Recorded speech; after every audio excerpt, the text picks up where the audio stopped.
Hello everyone. आज की class में हम लोग कुछ नेक्स्ट रेगुलेशन जो स्टार्ट कर रहे हैं उसमें सबसे पहला रेगुलेशन है रेगुलेशन नंबर 47। इससे पहले के हम सारे रेगुलेशंस ऑलरेडी कवर कर चुके हैं जिसमें हमने बहुत सारी बातें सीखी आईसीडीआर में अब तक। अच्छा, अभी ये जो रेगुलेशन है ये एप्लीकेशन वैल्यू कितनी होगी, एप्लीकेशन साइज कितना होगा, उन सबके कंसर्न में प्रोविजन बताता है। ठीक है, इसमें प्रैक्टिकल क्वेश्चन बन सकता है। ओके, ध्यान से समझ लेना इस रेगुलेशन को। देखो, पहला इसने बहुत जनरल सी बात की है कि मैक्सिमम एप्लीकेशन कोई भी पर्सन, इंडिविजुअल पर्सन कितने का लगा सकता है। मैक्सिमम की बात कर रहा है, बाकी में हम मिनिमम की बात करेंगे। से मान लेते हैं कंपनी बोलती है कि हम 10 लाख शेयर इशू कर रहे हैं। ठीक है, कंपनी बोल रही है net offer to the public 10 lakh shares का है, तो क्या कोई भी एप्लीकेंट 10 लाख से ज्यादा की एप्लीकेशन लगा सकता है? तो जस्ट इमेजिन, मतलब मैं बोलूं आई एम द एप्लीकेंट, मेरे बहुत पैसे में मुझे नहीं, मुझे तो 12 लाख के शेयर चाहिए, 12 लाख शेयर चाहिए। तो कंपनी बोली अरे हम 10 लाख ही दे रहे हैं, नहीं मुझे तो 12 लाख चाहिए। तो ऐसे कैसे बोल सकते हो भाई? तो इट मींस जितना भी कंपनी ऑफर डॉक्यूमेंट में ऑफर कर रही है उससे ज्यादा एप्लीकेशन तो पॉसिबल ही नहीं है। तो एक अकेला पर्सन जो एप्लीकेशन लगाएगा वो मैक्सिमम कितनी एप्लीकेशन लगा सकता है? That is what not exceeding किसके not exceeding? Total number of specified securities offer to the public. तो जो पब्लिक को ऑफर की जा रही सिक्योरिटीज उसके जो भी टोटल है नंबर ऑफ यूनिट जो आपने ऑफर डॉक्यूमेंट किए 10 लाख, 1 करोड़, 10 करोड़, जितना भी आप इशू कर रहे हैं, तो सिंगल एप्लीकेंट इससे ज्यादा एप्लीकेशन नहीं लगा सकता। ठीक है, और जो एनआईआई कैटेगरी है, अच्छा आपको एक चीज और समझ में लेनी चाहिए, जो आरआईआई कैटेगरी है वो 2 लाख से ज्यादा एप्लीकेशन नहीं लगा सकता। तो अगर आप उससे ज्यादा लगा रहे हो तो आप ऑब्वियसली एनआईआई या क्यूआईबी कैटेगरी में फॉलो करोगे, है ना। तो एक तरह से अगर मैं बोलूं तो ये रेस्ट्रिक्शन क्यूआईबीज के लिए होगी, क्योंकि आरआईआई का मतलब ये होता है 2 लाख तक की एप्लीकेशन। ठीक है, और एनआईआई का यहाँ पे नाम आ ही चुका है। एनआईआई के लिए क्या रेस्ट्रिक्शन दे रखी है? Not exceeding total number of specified securities. कौन सी? जो ऑफर की है, इसमें से माइनस कर लेना स्पेसिफाइड सिक्योरिटीज ऑफर टू क्यूआईबीज। तो क्यूआईबीज के लिए जो अवेलेबल है उनको हटा दो, क्यूआईबीज के लिए जो अवेलेबल है उसको हटा दो। तो जो है specified securities offer to the QIBs को अगर कोई अलॉटमेंट के लिए आपने दे रखी है तो क्यूआईबी कैटेगरी को आप हटा दीजिए, उसके अलावा जो है उसी के लिए ये एनआईआई वाले अप्लाई कर सकते हैं। तो ऐसा शॉर्ट में बोलूं मैं, तीनों कैटेगरी होगी, RII, NII and QIB, 3 categories हो गई। तो आरआई वाले कितना एप्लीकेशन लगा सकते हैं? मैक्सिमम 2 लाख रुपीस तक का, आरआई वाले 2 लाख तक। अच्छा, क्यूआईबीज कौन सा लगा सकते हैं? जितना कंपनी ऑफर कर रही है उतना पूरा लगा सकते हैं, पूरा जितना भी कंपनी ऑफर कर रही है लगा सकते हैं। एप्लीकेशन लगाने के लिए मना ही नहीं है, अलॉटमेंट जो होगा वो हम देख लेंगे। ठीक है, एंड थर्डली कौन सी कैटेगरी? एनआईआई। ठीक है, तो एनआईआई कैटेगरी जो है ना, एनआईआई कैटेगरी वो एप्लीकेशन लगा सकती है जितना ऑफर किया है पब्लिक को, लेकिन उसमें से क्या माइनस कर देना? जो अवेलेबल फॉर क्यूआईबीज है सॉरी, जो अवेलेबल फॉर क्यूआईबीज है उसको हटा देना, उसके अलावा जो बचेगा वो हम एक एनआईआई अप्लाई कर सकते हैं। क्योंकि एनआईआई के लिए अमाउंट वाइज तो ऐसा कोई रिस्ट्रिक्शन है नहीं, एनआईआई कितना भी अमाउंट के लिए अप्लाई कर सकता है। तो कितना अप्लाई करेगा? उस इशूअर के केस में जितना इशूअर ऑफर कर रहा है उतना, उसमें से क्यूआईबी माइनस कर देना। तो इसको शॉर्ट में अपन ऐसे लिख सकते हैं ना, मैक्सिमम एप्लीकेशन आरआईआई की मैक्सिमम एप्लीकेशन होगी 2 लाख रुपीस की, रुपीस 2 लाख।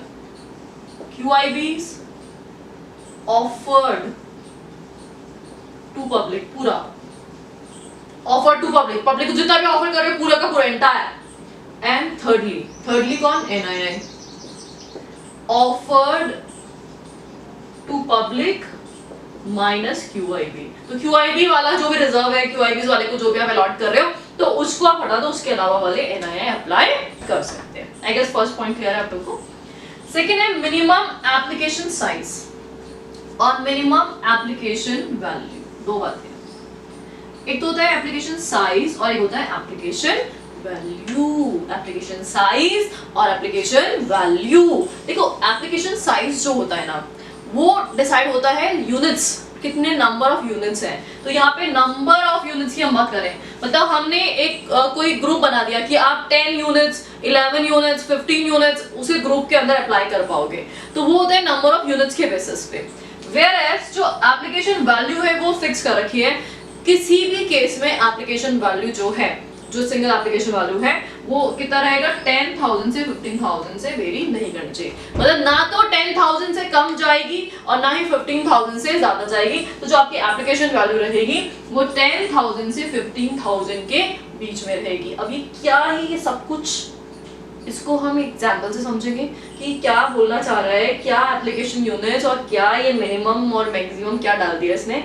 और इसी पॉइंट के कंसर्न में इसने एक और बात बोल दी कि जो आपने लॉट फिक्स, आपने लॉट्स का नाम तो सुना होगा, सुना है कभी लॉट, 10 के लॉट्स, 20 के लॉट्स, 15 के लॉट्स।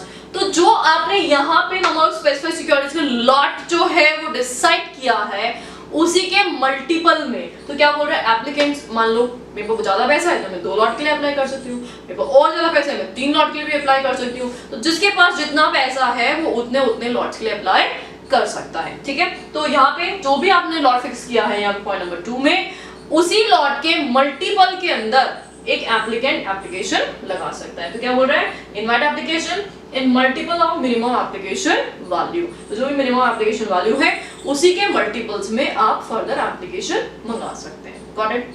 एंड लास्टली, अब कितना अमाउंट सम पेबल कितना होगा। देखिए 2 तरीके होते हैं, हम बचपन से पढ़ रहे हैं। पब्लिक इशू कंपनी लाती है 2 तरीके से ला सकती है, लमसम भी मंगा सकती है और इंस्टॉलमेंट भी मंगा सकती है। तो 2 तरीके होते हैं ना पेमेंट के हमेशा, एक तो लमसम एंड इंस्टॉलमेंट, ठीक है।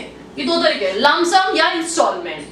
अब लमसम आ रहे तो बात ही खत्म है, फिर तो कुछ सोचना ही नहीं है, फिर क्या सोचना है, एप्लीकेशन पूरा वैसे एक साथ दे दो, कहानी खत्म। लेकिन अगर इंस्टॉलमेंट में मंगा रहे हो तो एप्लीकेशन कितने की होगी, एप्लीकेशन वैल्यू कितनी होगी उसके बारे में बोला, कितनी परसेंट, 25% होगी। एप्लीकेशन वैल्यू कितनी होगी, 25% होगी। किसका 25%, इशू प्राइस का। जैसे फेस वैल्यू 10 रुपए, फेस वैल्यू है 10 रुपीज, लेकिन इशू प्राइस है आपका 120 रुपीज। तो किसका 25%, 120 रुपीज का 25% आपको एप्लीकेशन के साथ पे करना पड़ेगा। फाइन। लेकिन ये बात एप्लीकेबल नहीं होती है ऑफर फॉर सेल में। किस पे, ऑफर फॉर सेल। अरे भाई एग्जिस्टिंग होल्डर अपने शेयर बेच रहा है पब्लिक के लिए, तो एग्जिस्टिंग शेयर होल्डर को थोड़ी ना आप इंस्टॉलमेंट पेमेंट करोगे। तो ये सिर्फ कंपनी फैसिलिटी दे सकती है, एग्जिस्टिंग होल्डर नहीं देगा, उसको तो एक साथ लमसम पेमेंट करना पड़ेगा। तो ऑफर फॉर सेल का अगर केस है तो सारा का सारा एंटायर मनी आपको एक साथ लमसम पे करना पड़ेगा।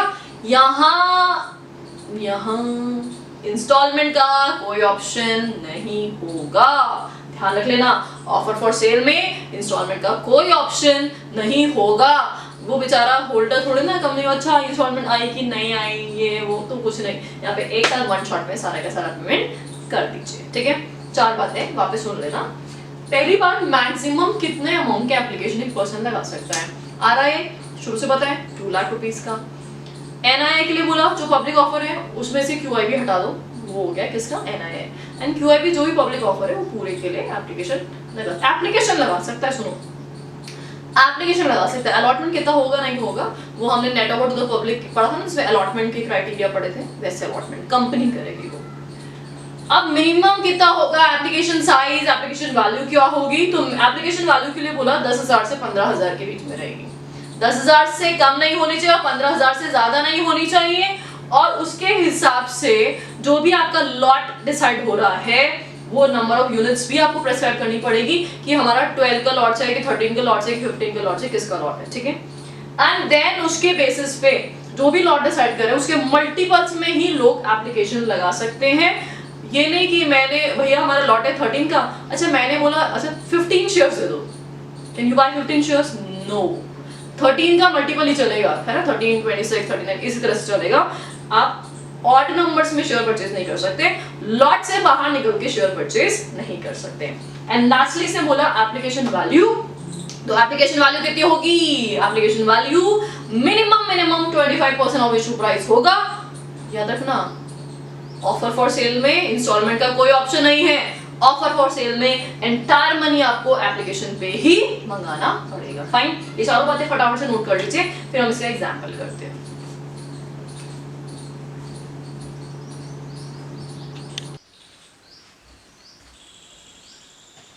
चलिए अभी जो हमने प्रोविजन सीखा उसी के कंसर्न में हम एक प्रैक्टिकल क्वेश्चन करके देख लेते हैं कि कैसे एप्लीकेशन वैल्यू निकाली जाएगी और कैसे हम लॉट्स डिसाइड करेंगे, वो हम कर रहे हैं, ठीक है।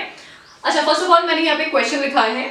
आपको पता है कि एप्लीकेशन वैल्यू जो रहेगी 10,000 से 15,000 के बीच में वेरी करेगी, ओके। और मान लीजिए एक कंपनी शेयर इशू कर रही है, इक्विटी शेयर, उसका फेस वैल्यू 100 है और उसका इशू प्राइस 500 है, ठीक है। तो इस क्वेश्चन में हम कैसे लॉट्स डिसाइड करेंगे, कैसे एप्लीकेशन वैल्यू डिसाइड होगी, वो हम चेक करते हैं। तो सबसे पहले हम कैलकुलेट कर रहे हैं number of shares in a lot. एक लॉट में कितने शेयर्स होने चाहिए, ठीक है, वो हम डिसाइड कर रहे हैं। अच्छा, मिनिमम कितने होंगे और मैक्सिमम कितने हो सकते हैं, मिनिमम कितने हो सकते हैं और मैक्सिमम कितने हो सकते हैं, चलो चेक करें। अच्छा, मिनिमम डिपेंड करेगा मिनिमम एप्लीकेशन वैल्यू पे। अगर कंपनी 10,000 मतलब मिनिमम एप्लीकेशन वैल्यू चाहती है तो उसके हिसाब से कैलकुलेट करेंगे, और अगर मैक्सिमम है तो 15,000 है तो 15,000 के हिसाब से कैलकुलेट करेंगे। अच्छा, हमारे एक शेयर का प्राइस, इशू प्राइस कितना है, 500 रुपए, है ना।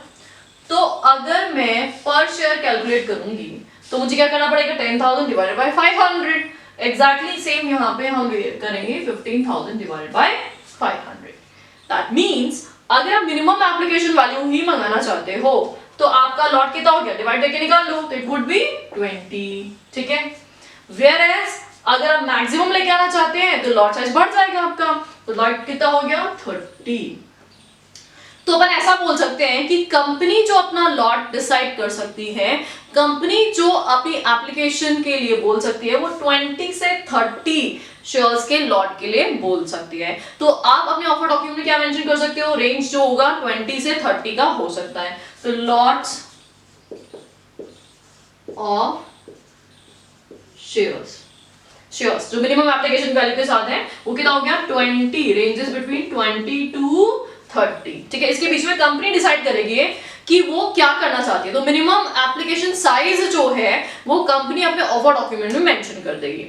मान लेते हैं इस केस में कंपनी ने डिसाइड किया, कंपनी हैज डिसाइडेड कि हमारा जो लॉट होगा वो 25 का होगा, लेट्स अज्यूम, है ना। तो यहाँ पे कंपनी डिसाइडेड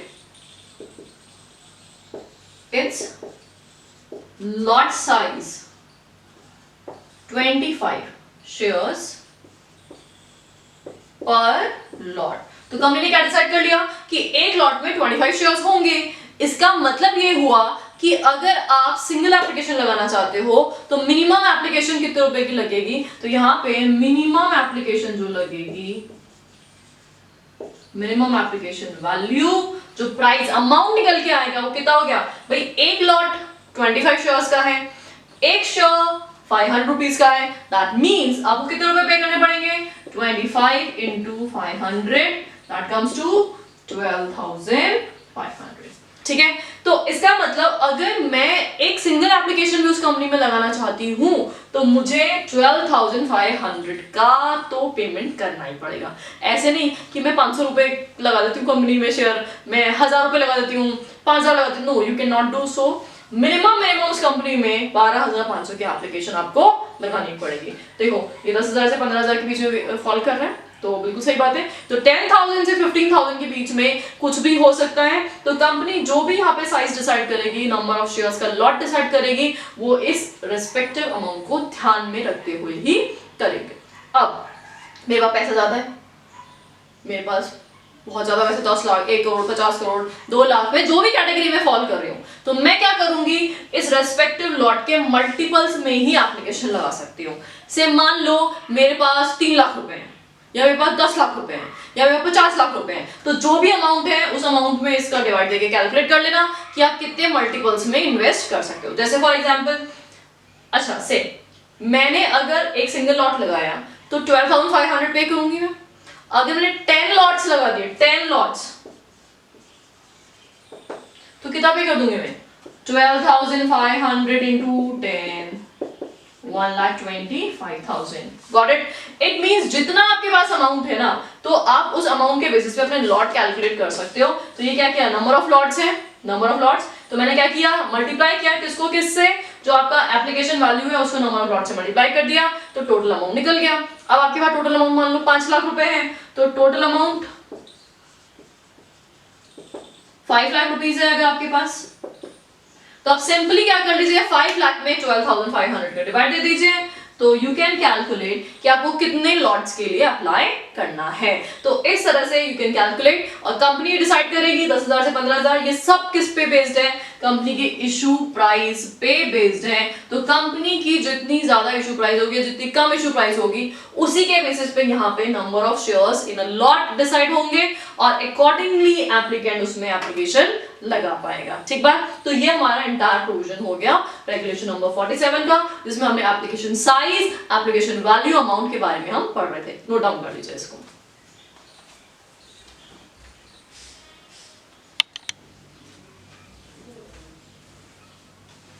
हाँ जी, चलिए अब नेक्स्ट रेगुलेशन जो हम स्टार्ट कर रहे हैं, बहुत ही प्यारा सा छोटू सा रेगुलेशन है, मैनर ऑफ कॉल। अच्छा, हम लोगों ने लास्ट रेगुलेशन में पढ़ा था कि कंपनी जो है वो कॉल्स मंगा सकती है ना। कितना एप्लीकेशन मनी था, कितना कितना 25%, 25% किसका, इशू प्राइस का, जो भी आपका इशू प्राइस है उसको 25% आप कॉल्स में मंगा सकते हो, और फिर उसके बाद जो भी अमाउंट है वो आपको मंगाना है। अब देखो सुनो, एप्लीकेशन पे आपने अमाउंट मंगाया 25%, इसका मतलब अभी इशू प्राइस का कुछ अमाउंट बाकी है। एग्जाम्पल समझते हैं, मान लो एक कंपनी है ए लिमिटेड, ये ए लिमिटेड कंपनी जो है बहुत ही दयालु कंपनी है। वो बोलती है कि यार हम अपने इन्वेस्टर्स पे एक साथ बर्डन नहीं डालेंगे, वो बोलते हैं कि यार तुम इंस्टॉलमेंट में पे कर दो। वैसे ना ऐसी दयालु कंपनीज अब नहीं मिलती है, क्योंकि कंपनी को कॉल मंगाना बहुत ही भारी काम है, इसलिए कंपनी प्रेफर करती है कि भैया जितना पैसा एक साथ ही पे कर दो। बट फिर भी एक्सेप्शंस हर जगह मिल ही जाते हैं। तो अगर ये ए लिमिटेड ऐसा बोलती है कि इन्वेस्टर्स आप कॉल पे कर सकते हैं, इंस्टॉलमेंट में पेमेंट कर सकते हैं, तो ए लिमिटेड ने ऐसा बोला कि हमारा शेयर है जिसका इशू प्राइस है 500 रुपए। ठीक है, इशू प्राइस है 500 रुपए, तो इस 500 का मिनिमम 25% तो एप्लीकेशन पे देना पड़ेगा, सब्सक्रिप्शन पे। तो मान लेते हैं इसका 25% कितना होता है, 125। तो कंपनी ने 125 एग्जैक्ट 125 कॉल किया एप्लीकेशन पे, तो एप्लीकेशन मंगाई गई ऑफ ₹125। ठीक बात। अब बैलेंस जो बचा हुआ अमाउंट है 75% जो बैलेंस अमाउंट है, तो बैलेंस अमाउंट जो है to be called, balance amount to be called, तो कितना बचा 375 रुपीज और मंगा लेना कंपनी को। तो कंपनी अपनी सहूलियत से कभी भी मंगा लेगी इसको, तो यहाँ पे याद रखना, लेकिन कंपनीज एक्ट के प्रोविजन में एप्लीकेबल होंगे कि कॉल्स के बीच का गैप 1 मंथ से कम नहीं होना चाहिए। तो कंपनीज एक्ट का पढ़ते हो ना, कॉल्स के प्रोविजन सेक्शन 49 के, तो कंपनीज एक्ट तो आपको डेफिनेटली, ये नहीं कि 15-15 दिन में कॉल मंगा के बैठ गए, वो तो कब तक अलाउड नहीं है आपको। तो यहाँ पे जो बैलेंस अमाउंट है 375 का, वो आपको मंगाना है। ठीक है, कितने टाइम में मंगाना है, विदिन 12 मंथ्स, विदिन 12 मंथ्स। कितने टाइम में, 12 मंथ्स के अंदर अंदर आपको ये बैलेंस अमाउंट रिसीव करना है। देखिए, कंपनीज एक्ट बोलते हैं कि 2 कॉल्स के बीच में मिनिमम गैप 1 मंथ का होना चाहिए, फाइन। और सेबी बोलता है, आईसीडीआर रेगुलेशन बोलता है कि ये सारे के सारे कॉल्स का जो भी नाटक है वो 12 महीने में कंप्लीट कर लेना। यू नहीं 2-2, 3-3 साल तक कॉल्स ही नहीं आ रहे आपके, no you can not do so. तो इसलिए 12 महीने में, 12 महीने कहां से, फ्रॉम डेट ऑफ अलॉटमेंट। कौन सी डेट से, अलॉटमेंट, जिस दिन आपने अलॉटमेंट दिया था उसके 12 मंथ्स के अंदर अंदर। ओके, क्या कर लेना, सारी कॉल्स मंगा लेना। अब आपके दिमाग में आ रहा होगा, मैं मंगा तो ले, लेकिन अगर नहीं दे तो क्या करें। भैया दुनिया में हर टाइप के प्राणी होते हैं ना, ऐसे थोड़ी ना है कि आपने कॉल मंगाया और बस लेके बैठे, अच्छा कंपनी आई है, वो कॉल, ये लो पैसे। ऐसा तो रेयरेस्ट केसेस में होता है भाई। कुछ लोग ईमानदार एकदम, हाँ ठीक है फटाफट से, अच्छा कंपनी ने कॉल, ड्यू डेट आ गया, फटाफट से कॉल पे करो। कुछ अच्छे भी होते हैं, एडवांस में भी पे करके रखते हैं, और कुछ अच्छा कंपनी ने कॉल के मांगी है, अभी देखेंगे यार, आराम से देखेंगे। तो अगर कॉल्स क्लियर नहीं हुई है तो 12 महीने में, तो कंपनी क्या करेगी, उन शेयर्स को फोरफीट कर देगी। कंपनी क्या कर देगी, उन शेयर्स को फॉरफिट। बोले तुझे नहीं देना कॉल नहीं दे रही हूँ, ठीक है छोड़ जाओ यहाँ से भाड़ में, अब तुम्हारे शेयर्स फॉरफिटेड और तुम्हारा नाम रजिस्टर ऑफ मेंबर्स हम हटा देंगे। Got it? मैंने बोला 12 मंथ्स में कॉल मंगानी है, ठीक है, लेकिन अगर कंपनी में मॉनिटरिंग एजेंसी हो, नाम सुना है क्या कहीं? कहीं तो पढ़े थे शायद, कुछ याद आ रहा होगा। 2 टाइप के लोगों को मॉनिटरिंग एजेंसी बनाते हो, public financial institution, scheduled commercial banks. कुछ याद आया? कौन से इशू में? जब इशू साइज कितना है, 100 करोड़ से ज्यादा। तो अगर आपकी कंपनी में मॉनिटरिंग एजेंसी अपॉइंटेड है तो वो ऑलरेडी आप पे निगाहें बना के रखी हैं। तो इन दैट केस जरूरी नहीं है कि आप 12 महीने में कॉल्स मंगाओ, वहां पे कोई मैंडेटरी नहीं है। आप अपने हिसाब से जब प्रोजेक्ट जैसे जैसे चल रहा है आप उस टाइम पे पैसा कॉल कर सकते हैं। तो ये 12 मंथ्स का जो प्रोविजन है that shall not be applicable on those companies in which monitoring agency is being appointed. देखो सुनो, सिंपल सी बात क्या है, मैं 1000 करोड़ का इशू लेके आई, है ना, इसका तो प्रोजेक्ट बहुत बड़ा है। 1000 करोड़ का प्रोजेक्ट जनरली 1 साल में होता भी नहीं। जनरली प्रोजेक्ट 3 साल 4 साल 5 साल का हो सकता है। पहले से ही सारा का सारा पैसा लेके रख लेना कोई समझदारी वाली बात तो है नहीं। और ऊपर से मॉनिटरिंग एजेंसी ऑलरेडी एग्जामिन कर ही रही है, तो कंपनी पैसे का मिसयूटिलाइजेशन करेगी या कंपनी उस पैसे को सही से इन्वेस्ट नहीं करेगी, वैसा कोई इशू ही नहीं है। तो ऐसे में हमने एग्जाम कर दिया, बोला ठीक है तुम्हें जैसा जैसा कन्वीनियंट हो, तुम्हें हर 2-2 साल में पैसा मंगाना 2 साल में मंगा लेना। तो इट मींस यहाँ पे 12 मंथ्स का पीरियड उन कंपनीज पे एप्लीकेबल नहीं होगा जहां पे monitoring agencies are being appointed. तो बहुत ही सिंपल सा प्यारा सा प्रोविजन है, यहाँ पे ज्यादा कुछ तामझाम है नहीं, लैंग्वेज में ज्यादा कुछ छेड़छाड़ किया नहीं है। इतनी सी बात बोली है, कॉल मंगा रहे हो, अगर मंगा रहे हो देखो भाई, नहीं मंगा रहे तो बात ही खत्म है, तो ये रेगुलेशन एप्लीकेबल ही नहीं होगा। अगर कॉल मंगा रहे हो तो 12 मंथ्स के अंदर सारे के सारे कॉल मंगा लेना, और अगर नहीं आए तो उनको फॉरफिट कर देना। फॉरफिट खत्म, जाओ यहाँ से, भाग जाओ यहाँ से। और अगर मॉनिटरिंग एजेंसी अपॉइंटेड है तो इन दैट केस कोई जरूरी नहीं, जैसे देखना वैसे देख लेना, ठीक बात। फटाफट से नोट डाउन कर लीजिए इसको।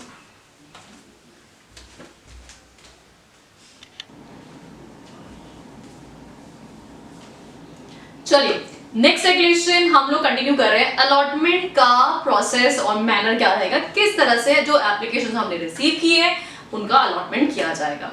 तो हम लोग नेक्स्ट रेगुलेशन पढ़ रहे हैं, allotment procedure and bases of allotment, regulation number 49 की हम बात कर रहे हैं। अच्छा, इसमें पहला रेगुलेशन जो है बहुत सिंपल सा बोलता है कि कम से कम जो अलॉटीज हैं वो कितने होने चाहिए, 1000 होने चाहिए। देखिए क्या होता है ना, हर किसी काम का कुछ एक लिमिट होती है, एक स्टैंडर्ड होता है ना। जैसे फॉर एग्जांपल, जैसे अक्षय कुमार ने पीएम फंड में 25 करोड़ रुपए दिए तो सबको एकदम वाह यार 25 करोड़ रुपए दे दिए। उसके बाद mister Mahendra Singh Dhoni was being trolled कि भैया 1 लाख रुपए दिए। ये धोनी जैसे लेवल का बंदा अगर 1 लाख रुपए, अब उस जो भी है सच झूठ जो भी है व्हाटएवर द केसेस थे, तो वहां पे वो ट्रोल हो गए क्योंकि वो उसके स्टैंडर्ड को सूट नहीं करता। Whereas अगर कोई एक मिडिल क्लास पर्सन 1000 रुपए भी डोनेट कर रहा है तो आप देखना पीएम मोदी के ट्विटर पे वो 1000 रुपए भी शो हो रहे हैं, उन्होंने एकदम उसको शो किया पिक्चर क्लिक करके कि हाँ 1000 रुपए आया, कॉमन मैन 1000 रुपए दे रहा है। देखिए हर किसी का अपना एक स्टैंडर्ड होता है, अगर वो स्टैंडर्ड फॉलो नहीं करता है तो डेफिनेट सी बात है वो एकदम ट्रोल्ड हो जाएगा, उसकी औकात से नीचे नहीं होना चाहिए वो काम। तो एग्जैक्टली अरे अमिताभ बच्चन ऐसे फॉर एग्जाम्पल, अमिताभ बच्चन अगर मान लीजिए आपको मारुति की बेसिक 800 में दिखाई दे तो अमिताभ बच्चन 800 में आ रहा है, तो इट मींस हर किसी का एक अपना स्टैंडर्ड होता है। एग्जैक्टली आप पब्लिक इशू ला रहे हो, पब्लिक जनता पूरे इंडिया की जनता से, है ना, 130 करोड़ की जनता से हम पैसा रेस कर रहे हैं। तो अगर पैसा रेस कर रहे हैं तो कम से कम यार हद होती है, 1000 लोगों से तो एप्लीकेशन ले लेना। अगर तुम्हारी इतनी भी औकात नहीं है, इतने करोड़ों लोगों में से 1000 रुपए से भी एप्लीकेशन ले सको तो तुम्हें मर जाना चाहिए, भाग जाओ यहाँ से, कोई जरूरत नहीं तुम्हें अलॉटमेंट देने की। तो इट मींस कम से कम अलॉटीज कितने होने चाहिए, 1000 अलॉटीज होने चाहिए। अगर 1000 से कम अलॉटीज हुए तो आप अलॉटमेंट नहीं कर पाओगे, ठीक है, पहली कंडीशन। सेकेंडली इन्होंने बोला कि जो भी आप मैक्सिमम अलॉटमेंट करोगे वो कितना कर सकते हो। देखो एप्लीकेशंस आपको कितनी भी रिसीव हो उससे कोई फर्क नहीं पड़ता, अलॉटमेंट उतना ही कर सकते हो जितना तुमने ऑफर डॉक्यूमेंट में लिखा था। तुमने बोला कि हम 1 लाख शेयर इशू कर रहे हैं, ओके। ऑफर डॉक्यूमेंट में यू मेंशन, ऑफर डॉक्यूमेंट में you mention we are issuing 1 lakh shares. अब देखो एप्लीकेशंस कितने की भी रिसीव हो सकती है, माइट भी एप्लीकेशन आपको 5 लाख की मिल जाए, 5 lakh application. It doesn't mean कि भैया ज्यादा अलॉट कर दोगे। आपने ऑफर डॉक्यूमेंट में 1 लाख लिखा है तो आपको मैक्सिमम 1 लाख ही अलॉट करने पड़ेंगे, बाकी जो भी एक्सेस है उनको प्रो राटा है, जैसे भी अलॉटमेंट है वो आगे बढ़ रहे हैं तो उसके हिसाब से आपको रिफंड वगैरह या एडजस्टमेंट करना पड़ेगा। तो व्हाट इज बीइंग सेड कि आप मैक्सिमम कितना अलॉटमेंट कर सकते हो ऑफर थ्रू ऑफर डॉक्यूमेंट, जितना मैक्सिमम आपके ऑफर डॉक्यूमेंट में लिखा हुआ है उससे ज्यादा नहीं अलॉट कर सकते। ये नहीं 14 पैसा का अच्छा ठीक है रख लेते हैं बंदो, अरे ईमानदारी नाम की कोई चीज होती है ना, जितना मांगा था उतना ही रखना बस, उससे ज्यादा वापस से लोगों को रिफंड कर देना, सिंपल सी बात है। हम लोग जिस प्रोजेक्ट के लिए जितना फंड चाहिए था उतना ही ले सकते हैं, ज्यादा फंड ले लोगे मिस यूटिलाइजेशन हो जाएगा, ज्यादा शेयर अलॉट कैसे करोगे, इशू ही नहीं किए थे, तो डेफिनेट सी बात है यहाँ पे जितना इशू किया था मैक्सिमम अलॉटमेंट उतना ही हो सकता है। लेकिन अगर बाई चांस ओवर सब्सक्रिप्शन आ रहा है, ओवर सब्सक्रिप्शन, तो हम प्रोराटा बेसिस पे अलॉट करेंगे। मेरी बात बहुत ध्यान सुनो सब लोग, ध्यान से जाग जाओ, वापस क्लास में आ जाओ, जहां खोए हुए थे सब आ जाओ वापस से। What I am saying, over subscription अगर है,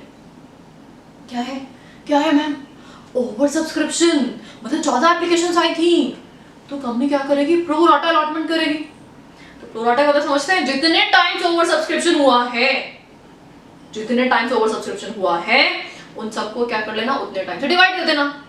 से यहां पे 1 लाख इशू किया था, 5 लाख एप्लीकेशंस आ गई है, मतलब 5 टाइम्स ओवर सब्सक्राइब है। कितना टाइम्स, 5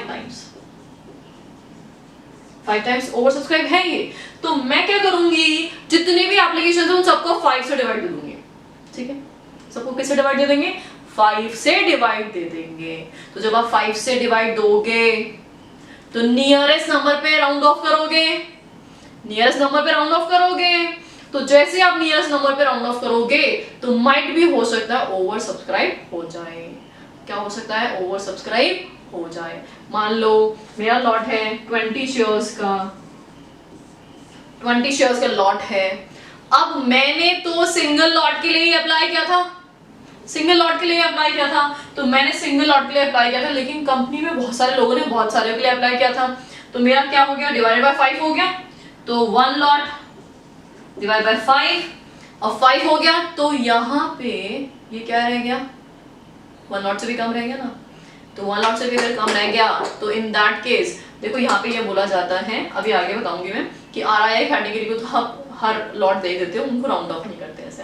तो अभी यहाँ पे अगर कंपनी मुझे एक लॉट दे रही है, ऐसे कई सारे लोग होंगे जिनको राउंड ऑफ कर करके कंपनी ने आगे दे दिया, तो अगर ऐसा किया गया तो what will happen, over allotment होगा।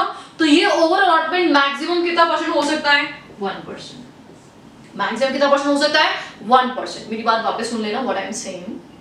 देखिए ये यहाँ पे कंफ्यूज मत होना एग्जांपल से, क्योंकि ये आगे से कोरिलेट करेगा। अभी ऐसा और समझ लेते हैं, मान लेते हैं, लेट्स अज्यूम मैंने 4 लॉट्स के लिए अप्लाई किया था, 4 लॉट्स के लिए application for 4 lots, divided by 5 किया, क्योंकि 5 टाइम्स था ओवर सब्सक्राइब, तो डिवाइडेड बाय 5 किया तो कितना रह गया ये 0.8। तो 0.8 राउंड ऑफ हो गया, नेक्स्ट पे चल जाएगा, मतलब 1 करना पड़ेगा, मतलब 1 लॉट तो अलॉट हो गई होगा। तो वैसे तो मुझे 0.8 ही लॉट करना था, लेकिन राउंड ऑफ करने की वजह से क्या हो गया, 1 हो गया, ठीक है। अब क्योंकि राउंड ऑफ करके 1 हो गया, तो राउंड ऑफ करने में ओवर अलॉटमेंट हो सकता है, लेकिन ऐसा नहीं कि 10-20% ओवर अलॉटमेंट कर दो। मैक्सिमम कितना परसेंट, 1% ऑफ नेट ऑफर ही आप ओवर अलॉटमेंट कर सकते हैं। फाइन, पहली कंडीशन क्या हुई, अलॉटीज कम से कम कितने होने चाहिए, 1000 अलॉटीज होने चाहिए। दूसरी कंडीशन क्या हुई कि आप जितना इशू कर रहे हो मैक्सिमम उतना ही अलॉट कर पाओगे, उससे ज्यादा अलॉट नहीं कर पाओगे। और उसमें भी अगर ओवर सब्सक्रिप्शन का केस है तो अगर आपको राउंड ऑफ करना पड़ रहा है, तो राउंड ऑफ की वजह से अगर ओवर सब्सक्राइब करोगे तो मैक्सिमम 1% तक चलेगा, इससे ज्यादा नहीं। ये नहीं 10, 15, 20% आप बोले कि ठीक है एप्लीकेशन ज्यादा, सबको हमने राउंड ऑफ कर डाला, this is not allowed. Third condition है कि जो भी अलॉटमेंट होगा वो किसके बेसिस पे होगा, प्रपोर्शनेट बेसिस, प्रपोर्शनेट। लेकिन इसमें दो एक्सेप्शन है, एक तो आरआई कैटेगरी और एक एंकर इन्वेस्टर। एंकर इन्वेस्टर जितनी एप्लीकेशन लगाते हैं पूरा अलॉटमेंट होता है। एंकर इन्वेस्टर जितनी एप्लीकेशन लगाते हैं पूरा अलॉटमेंट होता है, मतलब यहाँ पे तो प्रोराटा वाला कॉन्सेप्ट चलेगा ही नहीं, ठीक बात। आरआईआई के लिए कुछ और चलेगा तो यहाँ पे बता रही हूँ। तो इन दोनों का छोड़ दो, आरआईआई और एंकर को छोड़ दो, उसके अलावा जितने भी है, कौन बचे, जितने भी हैं कौन बचे, एनआईआई बचे, एनआईआई और साथ ही में क्यूआईबीज में बाकी एंकर के अलावा बाकी के लोग जो भी बचे, तो उनको आप कैसे अलॉट करोगे, प्रोराटा बेसिस पे अलॉट करोगे। प्रोराटा समझ में आता है, प्रोपोर्शनेटली ओवर सब्सक्राइब है तो सबको प्रोराटा हम अलॉट कर देंगे। इसमें राउंड ऑफ जब भी करेंगे तो कैसे करेंगे, नियरेस्ट इंटीजर पे हम राउंड ऑफ करेंगे, नियरेस्ट नंबर पे। एंड साथ ही में जब आप राउंड ऑफ करें तो ये जरूर याद रख लेना कि मिनिमम एप्लीकेशन साइज के इक्विवेलेंट होना चाहिए। राउंड ऑफ करते हुए दो चीजें ध्यान रखनी है। जैसे अब वो पहला वाला एग्जांपल आप ध्यान रखो, मैंने बोला 1 लॉट जो है वो मैंने अप्लाई किया, ठीक है। 1 लॉट जो मैंने अप्लाई किया तो 1 डिवाइडेड बाय 5 मैं जब कर रही थी तो ये हो गया 0.2। कितना हो गया, 0.2। अच्छा 0.2 हो गया तो यहाँ पे तो कहानी खत्म हो गई, क्योंकि नियरेस्ट इंटीग्रल 1 नहीं होता, 0 हो जाता है ना। लेकिन ये आरआईआई कैटेगरी है, आरआईआई कैटेगरी है तो इन दैट केस आरआईआई के प्रोविजन एप्लीकेबल हो जाएंगे, और अदरवाइज कोई कैटेगरी है तो एप्लीकेशन रिजेक्शन में चली जाएगी। अब से लेट्स अज्यूम यहाँ पे 24 लॉट्स के लिए अप्लाई किया गया था। हाउ मेनी लॉट्स, 24 लॉट्स के लिए अप्लाई किया गया था। अब जैसे मैंने 5 का डिवाइड दिया तो ये पॉइंट्स में आ रहा है, कितना पॉइंट्स में आ रहा है, 4.8 है ना। तो 4.8 जब आ रहा है तो 4.8 को नियरेस्ट क्या हो गया, 5। तो इसका मतलब कितने, 5 लॉट्स उसको अलॉट होंगे। लेकिन जब आप राउंड ऑफ कर रहे होते हैं तो ये भी देख लेना कि एप्लीकेशन जो आपका साइज है वो गड़बड़ नहीं होना चाहिए। मिनिमम एप्लीकेशन साइज जो आपका है, जैसे 15,000 हमने बोला था, 10,000 से 15,000, तो एटलीस्ट वो एप्लीकेशन अमाउंट तो आपका आ ही जाना चाहिए, ठीक है। तो दो बातें ध्यान रखेंगे राउंड ऑफ करते वक्त। एक तो क्या बात ध्यान रखनी है आपको, पहली बात कि आपका नियरेस्ट इंटीजर जो है उस पर आप राउंड ऑफ करेंगे, और साथ ही में जो भी एप्लीकेशन है वो कम से कम मिनिमम एप्लीकेशन साइज तो होनी ही चाहिए, उससे कम अलॉटमेंट नहीं किया जाएगा। Got it. देन अब बात करें मैं आरआई कैटेगरी, आरआई की बात सुनना। देखिए आरआई में एक पर्सन को मैक्सिमम अलॉटमेंट 2 लाख रुपए होगा, ये तो हमें पता ही। आरआई में 2 लाख से ज्यादा अलॉटमेंट होता नहीं है।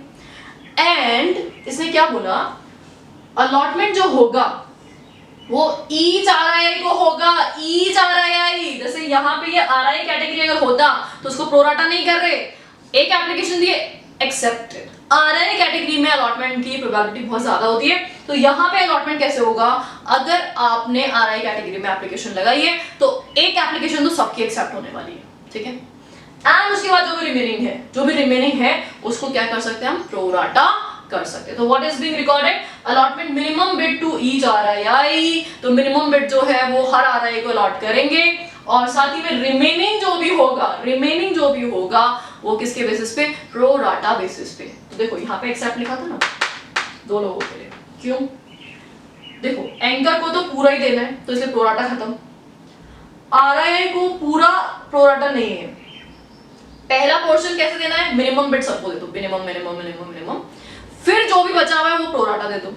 वैसे जो अदर कैटेगरीज है, अदर, उनमें मिनिमम बिड का कुछ नहीं है, उनमें स्टार्टिंग से क्या बोल दिया, प्रोराटा दिया जाता है। तो यहाँ पे हमें क्या बात समझ में आई, एक बार फटाफट से रिकैप कर लेते हैं हम लोग। देखो फर्स्ट ऑफ ऑल यहाँ पे हमारे पास जो कैटेगरीज अवेलेबल हैं वो मेजर यहाँ पे 3 कैटेगरीज में इसको सेग्रीगेट किया गया है। Number 1 RI category, number 2 anchor investors, और बाकी बची हुई अदर कैटेगरीज। तो जो आरआई कैटेगरी है उनको देना बहुत जरूरी है भाई, पब्लिक को लेके आ जाओ। हमारा अल्टीमेट जो पर्पस है कंपनी का वो पहले पब्लिक को अलॉटमेंट है, ताकि कुछ लोगों के हाथों में कंपनी का सारा कंट्रोल नहीं चला जाए। इसीलिए हम पहले जनता को पैसा देते हैं, उनको अलॉटमेंट करते हैं, क्योंकि बेचारे छोटा अमाउंट लेके बैठे हैं तो अपना ज्यादा नाक नहीं लगाएंगे कंपनी में, टांग नहीं अड़ाएंगे, है ना।